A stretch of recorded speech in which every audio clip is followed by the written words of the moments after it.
Week 2 is coming right upon us. So who's going to pop off for Alabama this weekend?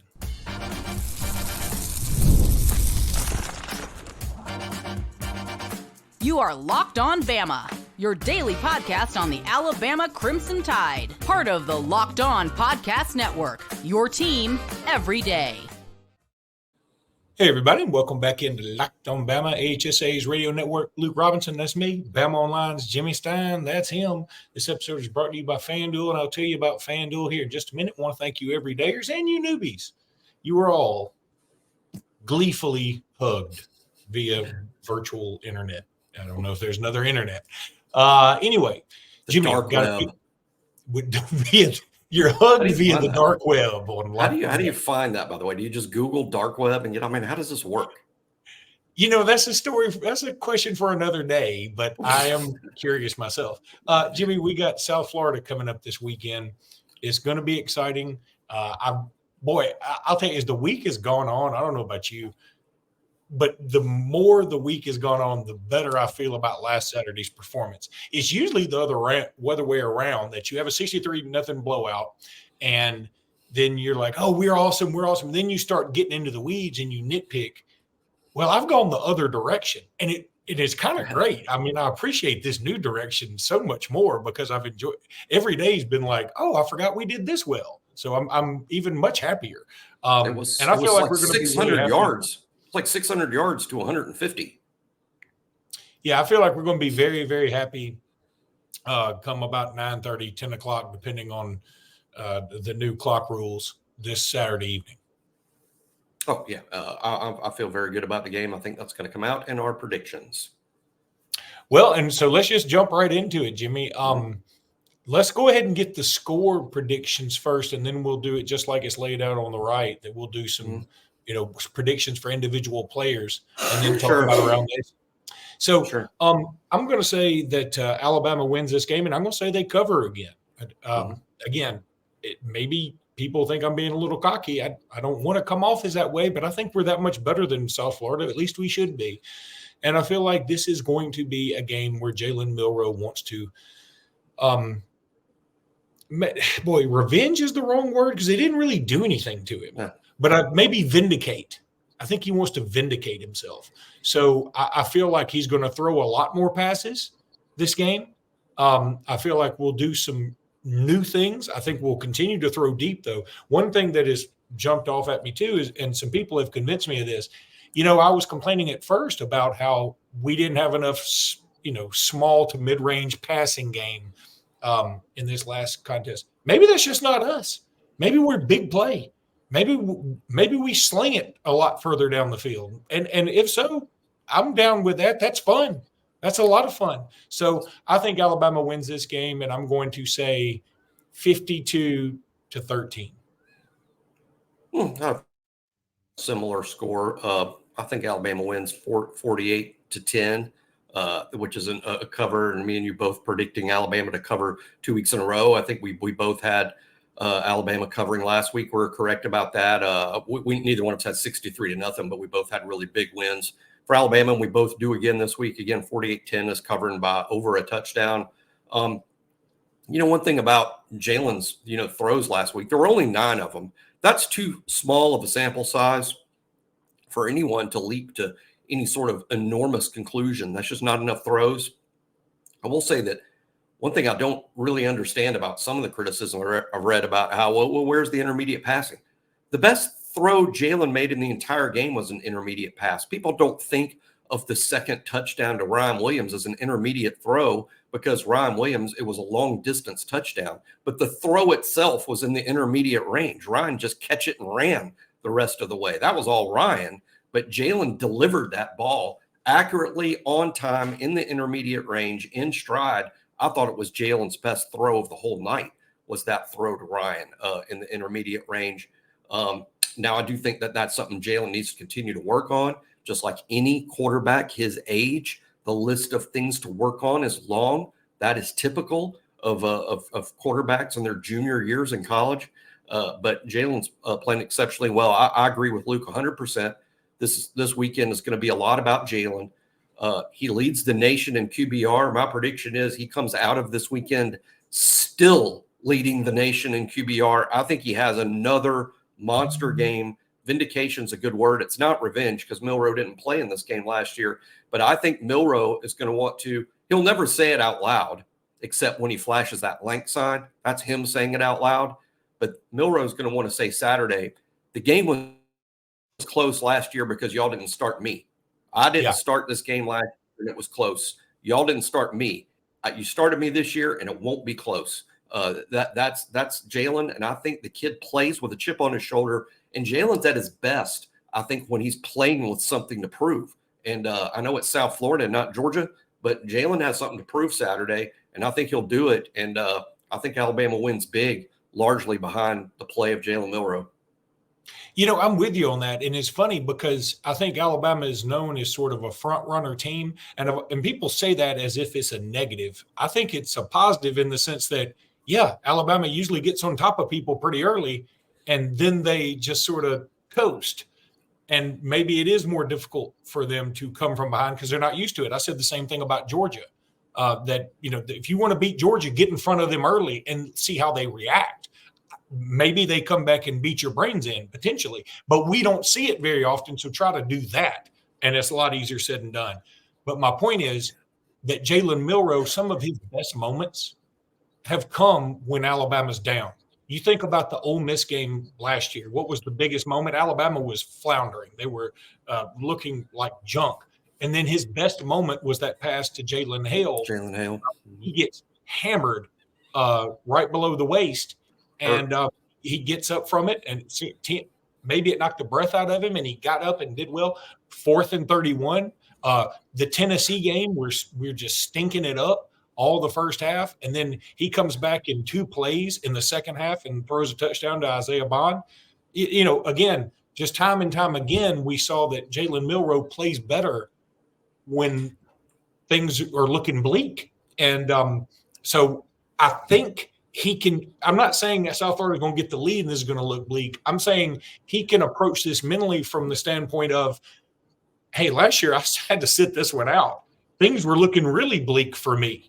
I mean, we didn't know, because what if Ty Simpson or the former lacrosse player now at Notre Dame had, you know, gone off? Jalen Milroe wouldn't be playing probably much more. I mean, because the powers that be would have said, hey, it's Ty Simpson or whoever else. Yeah. I can't remember the player's name. That's not right now. I believe his name was Tyler Buckner. But had either one of them played exceptionally well, that Milroe story would be far different today. But they didn't because they weren't ready. Milroe was the one more. And see, I would even take the rare opinion last year at the start of the year, at the very beginning of the year, Milroe was not ready to be an SEC championship quarterback. He became ready over the course. It didn't take him long. Just a few games, and then he was ready. But he was more ready to be an SEC championship quarterback than Ty Simpson or Tyler Buckner was a year ago. And now Milroe arrives this year completely ready, obviously. And one more point, you know, it was a really interesting coaches show last night with DeBoer, something that you said about Alabama being a good front runner. DeBoer didn't say these words, but one of my favorite philosophies in football, if you're going to have an offensive philosophy, DeBoer said some words that sort of sounded like this. And I became even more sold on Kalen DeBoer just on his show last night when he was talking about this. But I'm a big believer of the offensive philosophy of throw to the lead, run to win. And what that means is you come out aggressively, you come out throwing the football, you build yourself a lead, you're comfortable with the lead, you turn it over to the running backs to kill the rest of the game on the ground because the clock is going, the clock's ticking, you keep moving the ball anyway because you're more physical and impose your will on the other side. So you throw to the lead and then you run to the win. I'm a big believer in that. I love it. I love it as a general philosophy. Again, those were not the words DeBoer used at all, but I believe it's what he described. And I'm just more sold on Kalen than I've ever been. I'm with you. And boy, if that video of him getting the team together last week and letting that little girl's dream come true about running a touchdown for Alabama didn't inspire you and give you some chill bumps. I mean, you check your pulse, bro.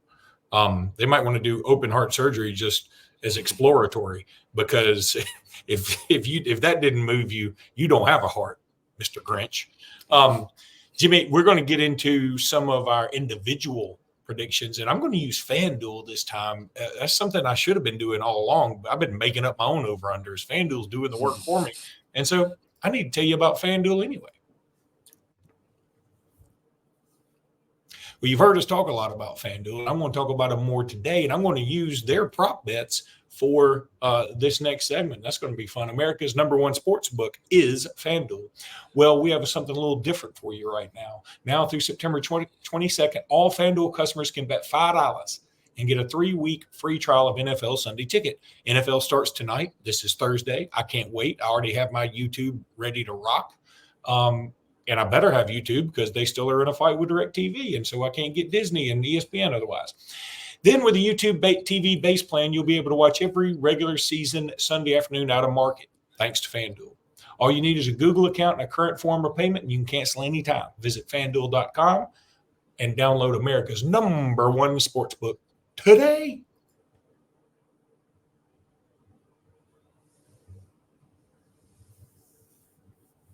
Hit the wrong button and just had to let it do. But that's okay. Very quickly, before we get into some of these singular props, I did want to tell a mildly funny story from this morning. My daughter is doing broadcast work on her high school. She's a senior at Olentangy in Ohio. And she did a video today, sort of like their little version of Good Morning is like Tangy Today, Good Morning Olentangy or whatever, like for the school. And it's awesome. And she did great. She looked beautiful. And I was so proud of her. And everybody was saying, great job. And she said, well, my RBF was kind of bad. Do you know what RBF is? Me? Yeah. Can we say the B word on? Well, that's what I'm going to get to. Resting B word face? It is resting B face. And my mom was on the same text chain. And my mom said, oh, Mary Sanford, you were so beautiful and gorgeous and awesome and just so professional.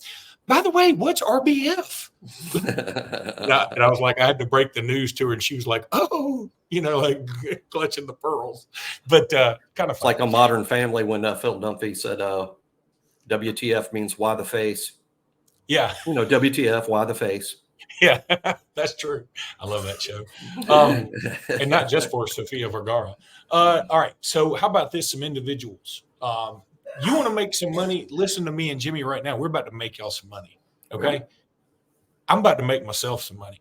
Okay. FanDuel has an anytime touchdown for Justice Haynes -220. Just here's money, y'all. Go ahead and bet it and make a good Justice Haynes scores a touchdown. Anytime. In any capacity. I think Haynes is a good bet to score a touchdown, frankly. I think he's a fabulous bet to score a touchdown. I will say I don't feel strongly about this. I considered this for a prediction, though. I consider, because I do 4 predictions on BOL on Thursdays. This is one of my predictions that I considered, but I decided against it. I was going to say Jalen Milroe has a bigger game than Justice Haynes this weekend. I kind of think through a lot of the year, they're going to sort of flip-flop. It won't work out perfectly, but like 1 week it's Justice, then the next week it's Jam, and then it's Justice, and then it's Jam. I can sort of, but it won't work out perfectly. But I think it's going to work out similarly. So I'm sort of on Jam having a bigger game than Justice, but that doesn't mean that Justice isn't going to score. I mean, Alabama's going to score a lot of touchdowns on the ground. I think that's sort of a crazy bet. I would definitely bet on Jam Miller's -155. I mean, one of them's getting in the end zone, and probably both. They obviously think Justice. I mean, Jam is. They think Justice is more likely to score than Jam. That's probably true, but I think both. I would bet both of them score at least one touchdown this weekend. Alabama's going to score. I have them scoring 48 points. Actually, have them kicking 2 field goals, so 6 touchdowns. There's a good bet that 3 of the touchdowns will be on the ground, and if it is, I mean, Justice and Jam are the chief suspects. Should they do that? Okay. How about this? Jalen Milroe over under passing yards 279.5. Now he only had 200 last week. Okay. Yep. And I know we're supposed to have bad weather. I think maybe beginning tonight and maybe into Friday, but I think everything's supposed to be nice for Saturday. Right. I would take the over on this. And again, I know I'm a Bama homer, but I'm telling you, I think I really think Jalen Milroe is going to go off in this game. So, and yes, he could also go off on the ground, so that's something else to consider. But I think Jalen Milroe gets over 279.5. I just said he'd have a monster game, and I believe he will. And that is one of my predictions, a fantastic performance from Jalen Milroe this weekend. I'm going to go under, but with the caveat that it's going to be really, really efficient, much like last week. I say he throws for around 240 or 250, but is something like 10 of 11 or 11 of 13 and just doesn't miss. And it's a blowout again, leading Alabama to pull the reins back because DeBoer, just like Saban, he's not going to score 100 and embarrass somebody. So I like Milroe. I'll go under, but this is going to be a great performance from Milroe. But I'm leaning more efficient than a crazy passing yard number. Okay, this sort of makes me mad. We are a Ryan Williams podcast. We are obligated by our own verbal contracts between ourselves to say Ryan Williams at least 3 times on this podcast. I've already done it twice now. We were the Ryan Williams podcast before there was a Ryan Williams podcast. Before there was a Ryan Williams, we knew. It was written in the prophecy of Bammers. His dad was a good player. Probably should have talked about that. There is no Ryan Williams prop bet on the receiving. You have Sean Atkins and Abdur Rahman Yassin for USF, and you have only Kobe Prentice and Kendrick Law for Bama. Okay. I mean, if y'all want to start, look, FanDuel, who am I to tell a publicly traded company that makes $1 gazillion a year what to do? But if y'all need to put Ryan Williams in your props, I'm just telling you, if you want to get some daddy's money, you're going to do that. I need to quit calling myself daddy too. People tell me that all the time. But when you have 4 kids, I think it's fair. I'm saying it's probably the best way to describe you based on the population. That's so true. Okay. How about rushing props? How about this? What do you think the rushing yard over under for Jalen Milroe and Justice Haynes are? They don't have one for Jam. Long silences. They don't play well. How many yards does Jalen Milroe rush for? 85. Yes. 85. 45.5 is the over. Yeah, I go over there. I go over. Again, Milroe's got a lot to prove. Justice Haynes, he had a good game and had over 100 yards last week. I'm going to go only 70 on Haynes. I think Jam Miller has a 100-yard game. I like Jam under 72.5. So you would lean under, but I get it. But boy, here's my problem. I'm like so in love with all these overs that they can't possibly all hit, unless we score 70 points. See, I can see Justice Haynes having another 75-yarder. Oh, of course. I mean, and then it's over. I mean, look, Jimmy, one run can do that. That's what I'm saying. Jimmy, I bet on the over-under of Justice Haynes last game, and I think it was 80. He topped that in one big run. That's right. I mean, he was done. Right. So, and I think he can do that again. I think it's Jam's turn. I don't know that Jam's going to go 85 like Justice did in one run last week. But anyway, this week, again, for right now, it's sort of silly more than logical. But again, I'm going to have them flip-flopping on big games, bigger games. They'll both be good. They'll both, just like Jam was good last week, but Justice was a little better. This week, I think Jam's a little better. But Jalen has the truly big game on offense. I'll also say this, you touched on wide receiver. Another one of my predictions, I feel strongly about this. Getting his first touchdown at Alabama, leading the receiver corps this week, catching the most balls for the most yards will be Jeremy Bernard. I can buy that. I'm surprised he's not on this list. They probably go by like leading returning receivers at first until the season gets going pretty good.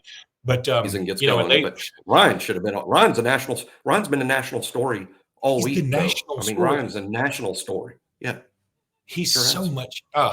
God, I'm so excited just to watch him again. I mean, like if you told me Alabama's not playing, but Ryan Williams out there catching passes in your yard, I'd be like, okay, that's appointment TV.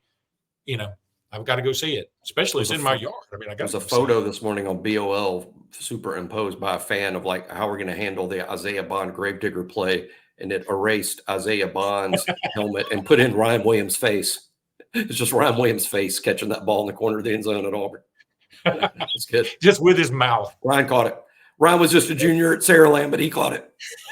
Even you were like in his ear, something like that. I'm so down with that. Oh, that makes a lot of sense to me. He reclassed just in time to get to Auburn and win that game for Alabama on 4th and 31. He played in Saraland the night before a playoff game, and then drives on out. Okay, Saraland played Blunt High School last weekend. When Ryan was playing Western Kentucky the night before, Saraland played Blunt. What would Ryan, if he was still at Saraland, done to those? So what would he have done to those poor kids? You know what Blunt said? Yeah, white boy. I mean, glad that's 400 yards. I'm glad we didn't give up.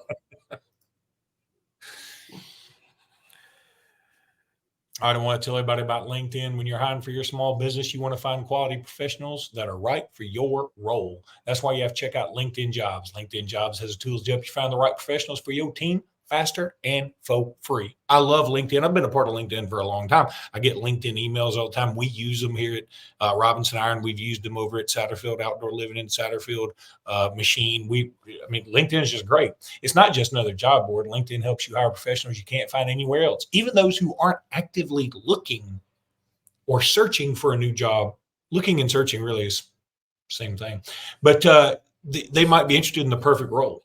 So look, over 70% of LinkedIn users don't visit other leading job sites because they're like, I got LinkedIn. Why don't I want to visit something else? Would you? Post your job for free at linkedin.com/lockedoncollege. That's linkedin.com/lockedoncollege to post your job for free. Terms and conditions, yeah, they'll be there.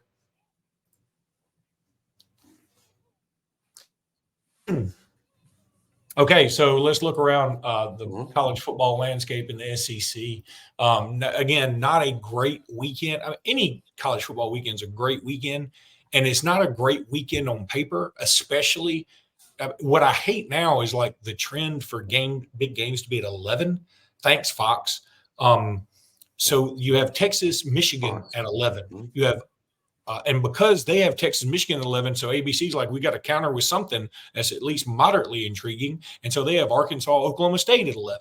And that game's kind of like sneaky good. But let's start with Texas, Michigan. Taylon Green's one of the best players in this league that not enough people talk about. The new Arkansas quarterback at 6'6", who's fantastic with his feet.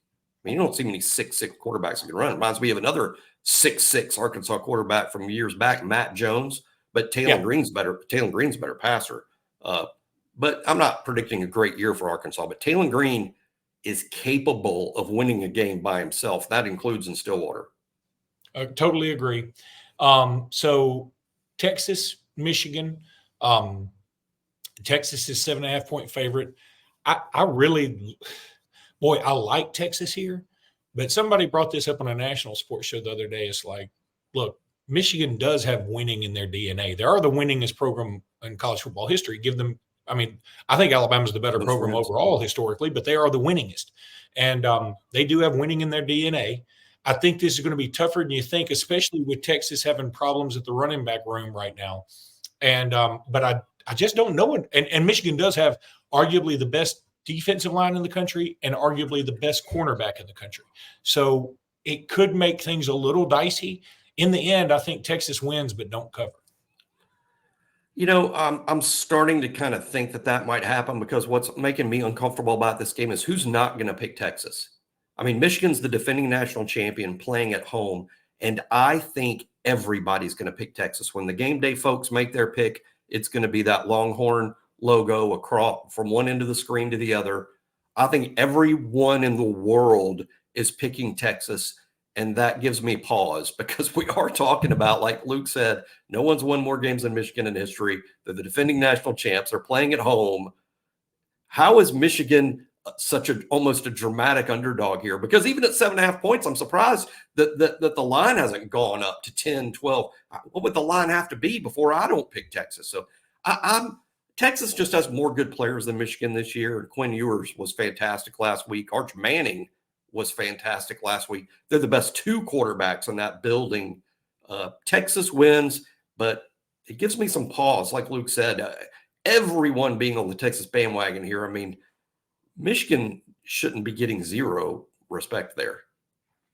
Well, and I think people just want to hate Michigan so badly right now. The Connor Stallion stuff. They're the Astros. People, They're the Astros, they're the a little Astros, bit. and people hate Harbaugh, and people just typically don't really like Michigan anyway. I think they went from like says the Alabama fan, the lovable Ohio State whipping boy tonight. Okay, we wanted y'all to beat Ohio State like once to bring them down to earth. Y'all won 3 in a time and won a national championship, and you cheated the whole time. Yeah, we kind of don't like y'all anymore. I understand. You notice how everyone hated. Have you ever noticed everyone hated Alabama when Nick Saban was the coach? And then when Nick retired and got in the media, now everybody loves Saban. You didn't love him when he was coaching here. All these other teams that like love the Saban commercials and love Saban. Game day, by the way, ratings were up 49% over last year. Highest regular I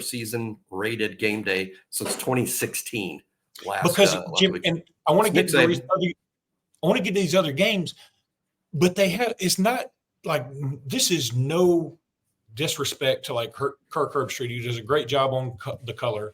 This is no disrespect to Reese, who we love. He's a friend of ours. Maybe a little disrespect to Desmond Howard, but they have an actual analyst, like not screwing around, like knows his stuff backwards and forwards. And, it was one thing when you have the Bear and he knows, he knows the game kind of like, certainly vastly more knowledge than you and I have, but he knows it the way a fan knows it, or Kirk, who some people just don't like because he's good looking and he's an Ohio State guy and people think he's a homer. But I love Kirk. I love Kirk. I've always liked Kirk. But Nick is like, man, you don't. If Nick says it, that's the way it is. He's the most credible. He's probably the most credible analyst working in sports. I think every time he opens his mouth, everybody's like, "What's he going to say next?" But I just thought it was curious the way it's like, man, Alabama was like the least popular around the nation. People wanted Alabama to lose. They didn't like Saban's Alabama, rooting against them all the time. Now Saban's on TV and everybody's like, "Oh, this is the best. He's great."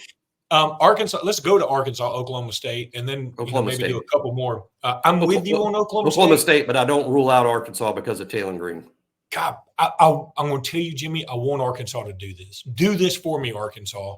Do this. Come on. Let's get back on the Sam Pittman train a little bit. He's a colorful character that is the personification of Arkansas, the Hogs. So let's keep him there, because if you lose this game, I'm afraid things are going to start going off the tracks pretty quickly. Then Tennessee and North Carolina State. Jimmy, I was on the North Carolina State bandwagon. I really was. They sort of stunk it up last week against Western Carolina. I think Tennessee's going to win this now, and they may win it kind of handily. And again, another 7.5-point spread.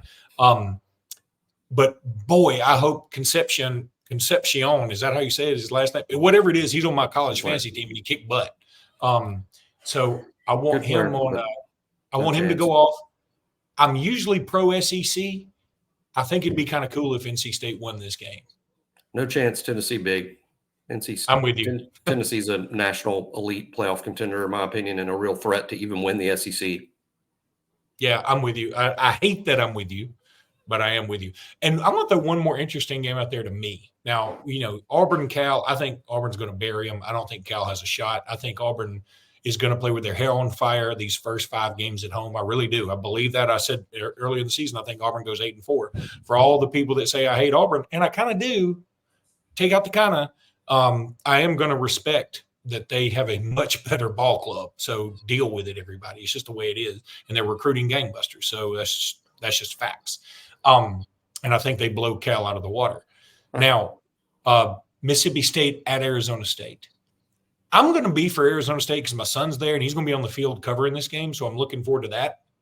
But, Mississippi State can make a statement here. Like, we're not terrible. That's all the statement they need to make. We're not awful. Because right now, people consider them, along with Florida and South Carolina, as the backwash of the SEC right this minute. Arizona State wins like in overtime. I think that's going to be super tight, super that's not terrible. Fun. Yeah, I think it'll be fun in an overtime. By the way, I like Auburn Cal. I think Auburn wins. I pick Auburn to win, but I think that game is tight.